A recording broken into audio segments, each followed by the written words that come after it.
Welcome to Becoming Limitless. This is the podcast for entrepreneurs who want to optimize their brain and their body with biohacking. I'm going to teach you how to eliminate brain fog and upgrade your health so you can have more productivity, energy, and growth in your business. I'm your host, Tanessa Shears. Let's jump in. Welcome back to the Becoming Limitless podcast. How's your week going? I hope it has been going good. We have been getting over the cold that feels like it never ends at our house. You know, when it starts with one kid, gives it to the other kid, gives it to you, gives it to your partner. And I just feel like there has been somebody sneezing in this house for like the last 2 weeks. And I'm really ready to get rid of it now. But otherwise, things have been going good. We've been planning our trip to Panama. If you haven't listened to a couple episodes ago, we are doing a 2-month live-work trip to Panama coming up next January. And, you know, there's a lot of things that have come up that I'm having to figure out. Me and my husband, prior to kids, we never really traveled a lot. I think we went on like 2 trips together. But now we've just solved our first problem, which is like, what do you do with the cat for the first, for the 2 months while we're gone? We solved that problem. Now we're trying to figure out, okay, how do you book your flights and how do you do all that with kids? What's the best way to go? How many layovers? How long do the layovers need to be? There's just, I feel like a lot of logistics. It's a bit of that analysis paralysis with how much we have to do. We even have to get both kids new passports, renew ours. It is a process. And if you have traveled with tiny kids, I'm talking about toddlers and preschoolers, can you send me a DM on Instagram and give me your best words of wisdom on how to make this travel process smooth, especially when there's like layovers on the trip? Anyways, that's kind of what we're figuring out right now. We're learning a lot about this whole world of like credit card points and how you can use it to pay for flights and how to use welcome bonuses. It is a thing called like credit card hacking that we just found like a couple of months ago, and we have been implementing it and learning how to spend those points so that we don't have to pay for a lot of our trip. It's a really cool thing we're doing right now, but it is a lot. So anyways, that's what's going on here. But today, I want to jump into a really fun episode. It's actually going to be a series of episodes called the Performance Toolkit series. Right now, I have 3 of them planned, and this will be the first one. And specifically today, we're talking about how to exercise for energy. Now, a lot of the times when you look on the internet, it's how to build big muscles, how to lose weight, how to, do all of those other things that are involved in exercise that we get all bogged down with. But in this performance toolkit, we're going to stick with the theme of this podcast, and it's all about how to exercise for energy. Because here at Becoming Limitless, we are all about doubling your energy and your focus with my 12 Becoming Limitless protocols. And one of my protocols is all about how to use smart exercise to increase your energy and your focus. So today, it's not so much like a what exactly to do, but a how to do it. Meaning, what are the different areas that you need to focus on to make sure that your energy is at its peak when it comes to your exercise? And I'm going to give you examples and everything along the way. But first, let me paint the picture for you. I want you to picture the letter U. Now, I want you to flip that U upside down. So it's an inverted U, right? This is what I often find the curve looks like when we talk about how often or how much people exercise, or like the benefit that we get from exercise. On one end, we have very minimal exercise, sedentary, low energy. Then as we go up that U-shaped curve, there's that sweet spot where we are exercising and the right amount, we're moving our body during the day, which creates peak energy. Now we come down the other side of the U, and that is when you overtrain, exercise too much, and don't give yourself recovery. That is when your energy will dip again. So if you're looking at that upside down U, on one side, you have barely any movement, low energy, and on the other side, you have a ton of movement and your energy is compromised because of it. I'm going to be teaching you today in the Performance Toolkit how to find that sweet spot at the top and exercise for energy. Why does this matter? Well, besides the fact that we want to feel good and energized, regular activity and exercise affects your business. But before, I want to delineate these two things. When I'm going to say the word exercise today, I'm going to think of it as like planned, structured activity, meaning you are doing a 45-minute workout and it is going to be weights and spin bike. I don't know, something like that, okay? But when I say like activity and movement, I'm going to be talking about your day-to-day activities. So things like how many steps you're taking, how much time you spend standing, how much time you spend moving around versus how much time you're sedentary in your chair, right? So we have movement and activity versus exercise. And both of these come together to affect your business. So number one, disease prevention. By being alive and moving and getting exercise, it prevents a ton of chronic diseases. And I'm talking about heart disease. I'm talking about a ton of other diseases. And here's the thing. Why does this affect your business? Because you need to be alive to work. So if we want our business to succeed, we need to be here to do it. So that's number one. Number two, when we exercise and incorporate movement into our day, it affects our circadian rhythm. And remember, that's that governing 24-hour clock that so many of our body systems do follow. Now, when we exercise, it drives our core temperature up. When our core temperature is up, this increases energy, it increases focus, and it increases alertness. These are all really good things. We want this when we are performing in our business.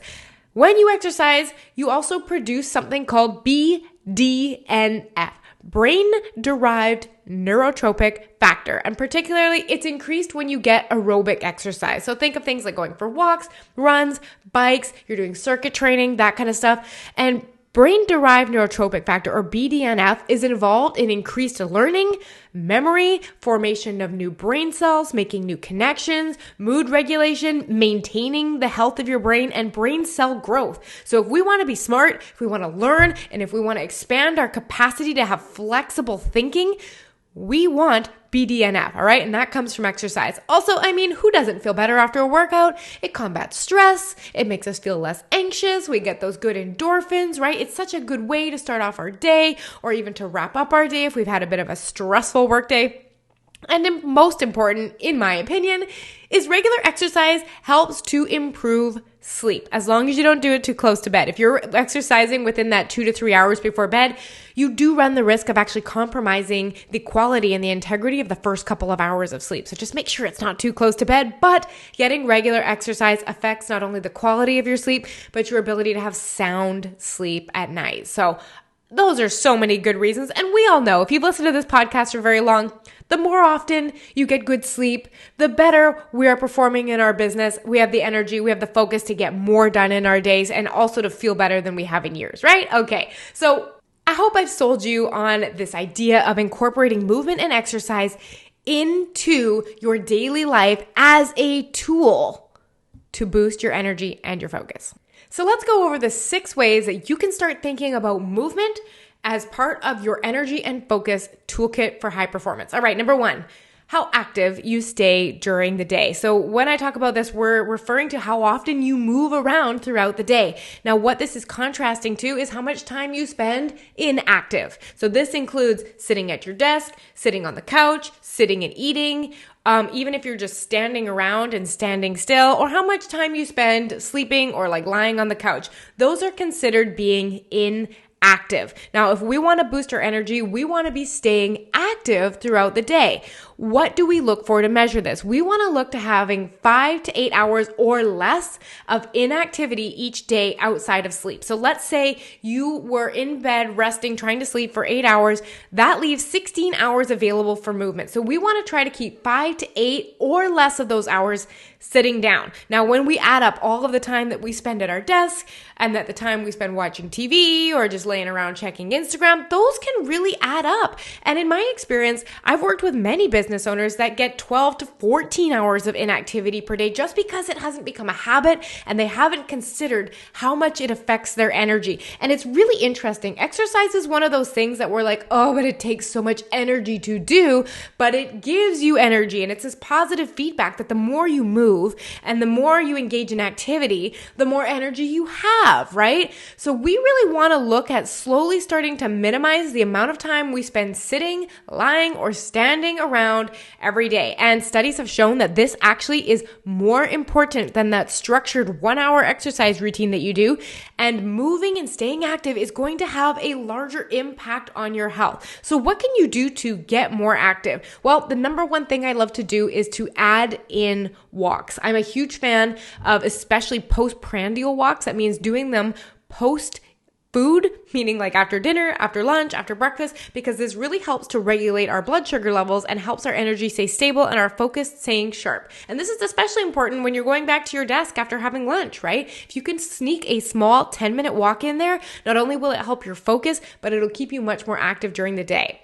And if you don't have the ability to get out and go for a walk, or it's pouring rain, much like it is in Vancouver here most of the time during the year, stretch. I mean, there are so many different just like desk stretches you could do. You could do them in your chair. I imagine you probably have a couple square feet sitting beside you at your desk. Just getting up for a minute, moving your body around, twisting your spine, rotating your shoulders, drop them away from your ears, taking a couple of minutes not to be completely still and sedentary at your desk all day. Another option, plan an exercise routine. I mean, this goes without saying that if you are exercising, this is going to boost the amount of time that you are active during the day, right? Another really interesting thing that I've started incorporating is sitting on my stationary bike and answering DMs. So naturally, as part of my business, I'm engaging on Instagram with new friends, part of my community, potential clients, and I can honestly just sit there on the couch and do it, or I can sit on the bike and do it. And it's going to be the exact same. So this is something I've incorporated. Now, whether you have a bike, a treadmill, or you can just go for a walk outside, think of them as turning them into like money-making bike rides or community building walks, right? Where you're really engaged in getting those DMs done while moving. So this is just an example. You could do emails. I'm sure there's a lot of stuff that you could do while you are on your phone, but it's a wonderful way to pair those things together so you don't just do them sitting down. Keeps your metabolism high and it keeps your energy high. So staying active is our first thing in the performance toolkit. Now assess your day. How much time are you spending inactive and how can you improve that? Maybe let's just start by 1 hour, and it doesn't need to be a solid hour. I think this is the other thing I really need to emphasize is that it doesn't need to be like consecutive long blocks of inactivity. You could do 45 minutes of seated work. I don't know. And then you could do 5 to 10 minutes of moving around, or you could do 2 hours of laying on the couch and then get up and go for half an hour and have those all add up together. It doesn't need to be in blocks. It can be interspersed throughout the day. Strategy number 2 is to move hourly. And the nice thing is this kind of plays off of the last one, whereas stay active was just more about your overall sedentary versus active level.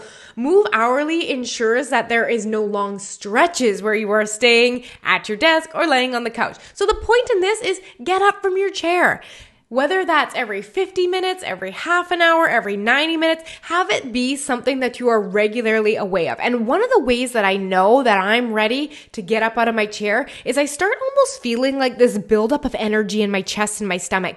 And the interesting thing is for me, it feels a lot like anxiety. And it's just that my body has built up this energy and I need to move. I have been stationary for too long. And if I try to work without getting up, I'm going to feel that. And that is a really good body cue for me to get moving. Now, yours might be different, or you might need something like an alarm to keep reminding you. But getting up from our chair and moving is going to make such a difference on your energy. So you can also do this by taking a walking or a standing meeting. Like we don't need to be sitting for so many of these things. Now, there is a really good video that I'm actually going to link in the description. It's from one of my favorite YouTube channels called Athlean X, and it is all about how to undo sitting. And he gives you wonderful little things that you can do every 30 minutes or 60 minutes at your desk that take like literally 30 seconds that help undo sitting. And he has this thing called GBS, and it stands for grab, bridge, squat. And these are 3 different movements that you pick one of that you can do to break up your seated position and help move your bodies into the opposite position. Now, here's what I mean by that. Think about sitting at your desk.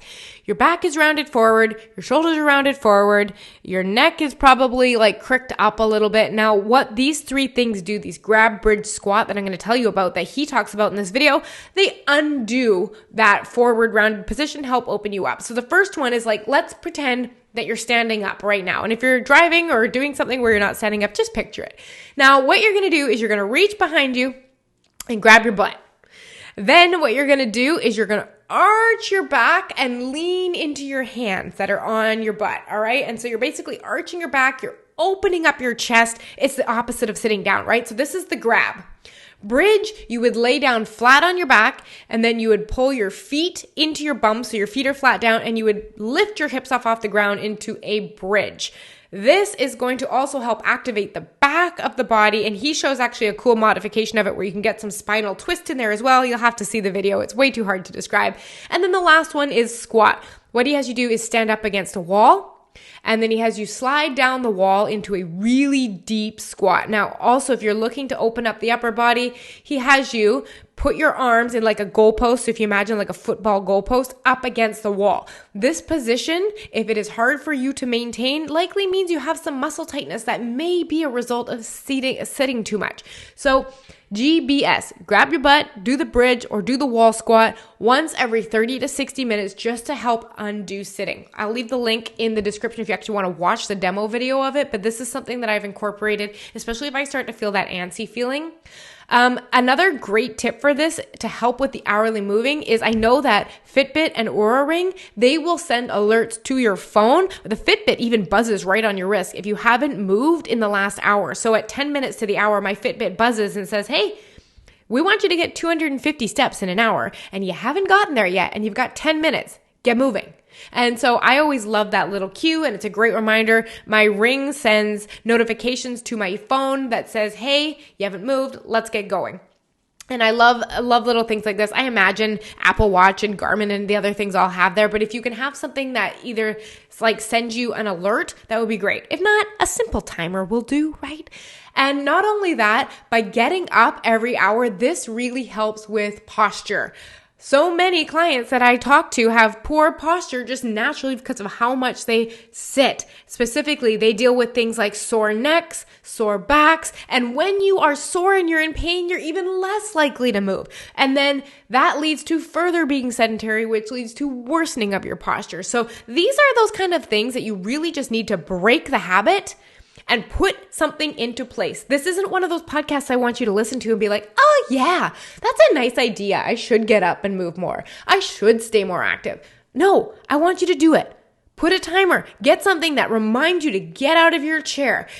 Set a certain, number of times that you want to go for a walk during the day or stretch. Like, I really want you to hone in on this because it will make such a difference to your energy. I promise. All right. Third thing. Set a daily movement goal, right? This stops us from being an active couch potato. And if you've heard me talk about active couch potatoes before, that basically means when you're sedentary all day and then you have your 1 hour workout and you are super active during that hour and then you go back to being sedentary. So you are an active couch potato. You're sedentary all day except for your exercise.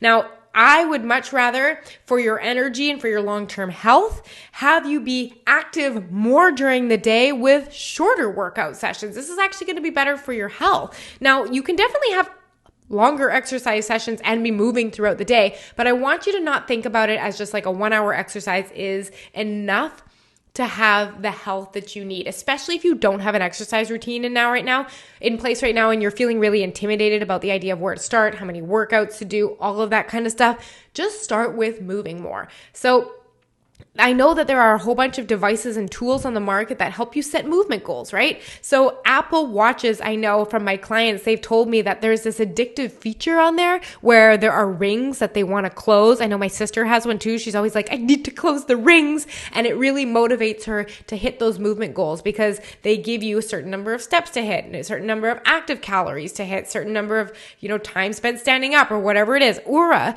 has daily activity goals. So when you wake up in the the morning, you get a readiness score and you get a sleep score, and all of these different factors factor in and recommend how many active calories you should burn throughout the day. Now, this does not mean from things just related to exercise. So while I'm recording this podcast right now, my arms are moving around. I'm expressive. My ring does like to record this as activity, funny enough. And sometimes it's even like, did you work out during that podcast interview? Which I actually find really funny. Fitbit has a step goal. This is actually one of the simplest ways, and you don't need any of these fancy devices. Your phone has a pedometer in it, believe it or not, that records your steps, or you can just get literally a $10 pedometer. You put it on your wrist or you clip it on your pants, and that will record how many steps you take throughout the day. Setting a simple step goal is such a great way to have a daily movement goal because it is very measurable, right? Like, in general, here's a rule of thumb. I like to aim for 7,000 steps a day. Most people that I start working with are around that 3,000 to 4,000 range mark. Start by just adding 500 a day from where you are now and get good at it. Once you've hit it consistently, you aim for 1,000 more. Start increasing that slowly and having your daily movement goal slowly move up. And then you want to aim to reach your movement goal 6 to 7 days a week. So if my step goal is 7,000 steps per day, I want to hit that at least 6 days per week. That's my goal. That's what I'm always working towards. So the 3 we've covered so far are to stay active throughout the day, to make sure every hour you are moving, and to have a way to measure that, to set that daily movement goals, right? So the next one we're going to move into in how to exercise for energy is monitoring your training frequency. How many times per week that you train. Now, I'm not talking when we talk about this about walks or like stretching and things like that. I'm talking when you are intentionally training to have positive adaptation with your cardio or with your strength training or something like that. And I'm talking about medium to high intensity workouts, weight training, spin classes, all of those kind of things. Maybe you go for a run, circuit training, boot camps, all of those kind of things where you do get your heart rate up. Now, how many times a week are you doing that? The ideal range is between 3 to 4. Now, it's super important to emphasize here that more is not better. Getting 6 or 7 workouts per week just because you can is not always the best solution. And in most cases, over-exercising in frequency actually decreases your energy. Remember that upside down U-shaped curve that we talked about at the beginning? So you're wanting to find that sweet spot in that really boosts your energy. And I usually find that comes in somewhere around the 3 to 4 time per week mark, whether that's doing spin or weight training or some kind of combination of that. Now, if you are already there, great. If you haven't started working out yet, you don't have to jump to 3 to 4 to start. Start with once a week. Get really good at it. Do that for a month. When you have consistently held once a week, go to 2 times a week. This is by far the best way to develop a sustainable workout program rather than just trying to jump into 5 one-hour workouts a week because you saw someone on Instagram doing it. Now, if you are at the point right now where you are training 5, 6, or 7 times a week, this does not mean you have to stop. But what I really want you to gauge is how you are feeling showing up to those workouts. Are you feeling rested? Are you sore? Are you feeling like you're getting adequate recovery? And most importantly, do you feel like you're progressing? Because if you are lifting the same weights that you were 2 years ago or running the same distance in the same time that you were 2 years ago, there is a chance that you're not getting that adaptation and that recovery between workouts, and you might be too frequent. So finding that sweet spot for you might be 5 times a week. It might be 3 times a week, but you're really wanting to test both and see what kind of activity level serves you best. The 5th thing we're going to monitor for exercising for energy is looking at the training volume or how intense your activities are. So in general, it is recommended that you get 150 minutes. So that is 5 days a week at 30 minutes or whatever, however you want to break that up, of moderate intensity activity, or 75 minutes of vigorous intensity activity per week. And this is for heart health specifically. Like if we want to live a long time, we want to have nice high heart rate variability, HRV numbers, we're going to want to get some moderate and vigorous activity in every week. Now, Fitbit actually does this really cool thing called zone minutes, and it's based on your age and it's based on your heart rate. So it gives you this like range of when you are active and your heart rate is between, well, for mine personally. So keep in mind, I'm 34 years old, so that'll reflect these numbers. But if my heart rate is between 107 and 132 in a workout, this on average is what we call the fat burning zone. Although I really just want you to never look at that and think that's what I need to do to burn fat. It literally just means that that is the primary fuel source that this intensity of exercise is using. It does not mean that it will only burn fat and you shouldn't exercise more than that. That is not actually true. So Fitbit gives me 1 point for every minute I spend in this zone. Now, this range actually, this 107 to 132 is very similar to what is actually known as zone 2 cardio, which has the most benefits for heart health overall. And honestly, if you get going with a brisk walk, you can get into this zone for sure. Like an intense yoga. I did intense yoga yesterday and I was sitting at about 120 for a lot of this, right? Really good ways to help your heart. Now, like if I said that zone gave me 1 point, if I spent any time with my heart rate above 133 beats per minute, it gives me 2 points. And Fitbit set a goal, and I kind of modified this goal to have 150 of those zone minutes per week. So if I got 1 minute for staying in that 107 to 132 range, and if I got 2 points for going over 133, then I got my 150 per week. And I know that there's a lot of these activity trackers that have different ways of measuring this, but you kind of want to have a way of measuring how many minutes in a week you are getting your heart rate up enough to you have to take a breath every 10 to 14 words. Honestly, that is the best way to think of it. So if we're having a conversation and you can have a conversation, but every 10 or so words, you have to take a breath, you know you're in the right intensity. When you start having to take a breath every 3 to 5 words, you're probably more in that like higher cardio or peak zone, which is great. That's considered vigorous heart health exercise. So 150 minutes of moderate, 75 minutes of vigorous. And again, more is not better with this. So once you actually pass that 20 to 30 minute mark of this higher intensity activity, your body needs to switch over to a different fuel source, and it actually dumps a bunch of cortisol into your system to help with that, right? And what that can do is if you are someone who is already under stress, or you are dealing with chronically high cortisol levels, or you have poor sleep, or you are eating poor foods, or you are generally just under a lot of emotional stress from work or family drama, or you're moving or whatever like that, if you are dumping more cortisol into your system through exercise, this is going to increase stress in every area of your life. So I often like to think especially when we're focusing on those cardio-based activities or those higher heart rate activities, if you are someone that is prone to stress, I do recommend actually keeping those workouts less than 30 minutes, right? And the type of exercise does matter with that. Cardio does stimulate your body to do that fight or flight cortisol release a lot more than, say, weight training.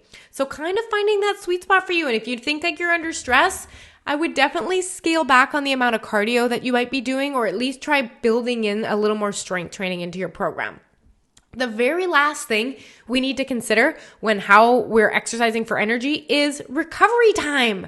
Yes, recovery time matters. Your muscles need time off to repair and grow. The time you are not exercising is just as important as the time you are. You are not losing progress by taking days off. It is a misconception, and it is likely hurting your energy, your ability to focus, your ability to sleep well, and show up to your next exercise or workout program feeling fully ready. So I recommend 1 day per week completely off of exercise. Like, don't do anything unless you're going to do a light walk, like a stroll with family, or, around the block, or you're going to stretch. That is what I consider an off day. There is nothing taxing. You are not getting your zone minutes in. You are not making your muscles stronger. It is literally completely recovery. That's 1 day.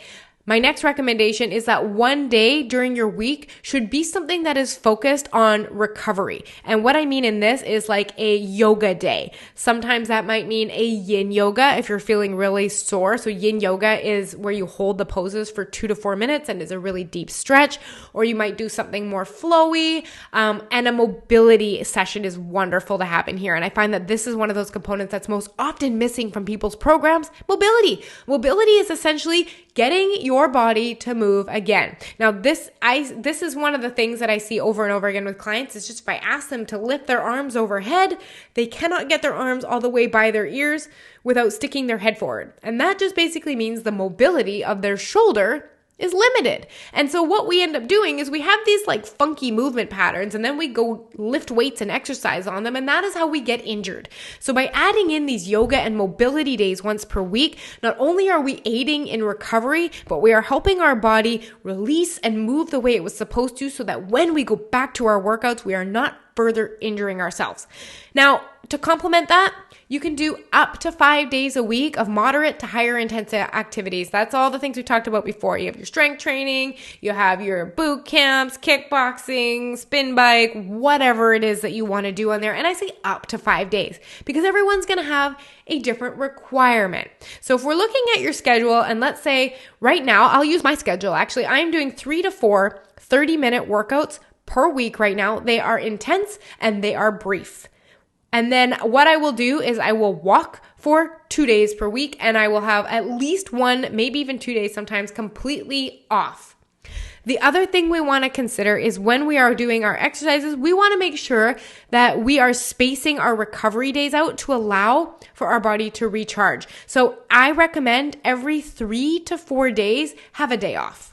Or do a light walk stretch or a yoga mobility. So if you're used to hitting the weights 6 days in a row, even if you're working different body parts, it might be an idea to put an extra recovery day in there and then watch how much your performance increases in the gym, right? This has to do with intensity. If you're doing a lot of walks or yoga or stuff that is lower intensity, you might not need so many rest and recovery days. So you really have to gauge how high is my intensity, how frequent am I training, and I'm making sure to complement that.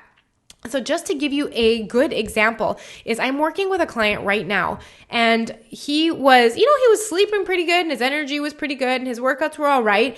But what we did was we took a look at his exercise program, and I actually removed some of the cardio out of there. There were a lot of like the body weight cardio exercises with like the pulsing squats and the jumping squats and stuff like that. And I swapped it out for some weight training. Now, what he noticed was that when he showed up on his long run days, he had more energy, he was getting personal bests, and he felt like the workouts were so much better because I actually got him not only to add in a full day off, but a mobility, and then I took down the intensity of his other workouts. So don't always think that just because you're doing less, you're not getting the same result. Sometimes it's a little more strategic than that.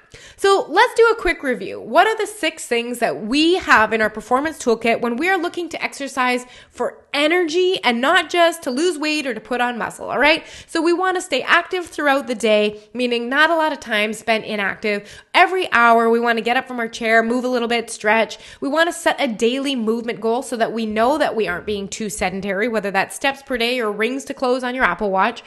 Training frequency. You want to look to set an amount of workouts per week that makes you feel good but doesn't exhaust you. So that great target to start with is 3 to 4 times a week, and then test to see what works best for you.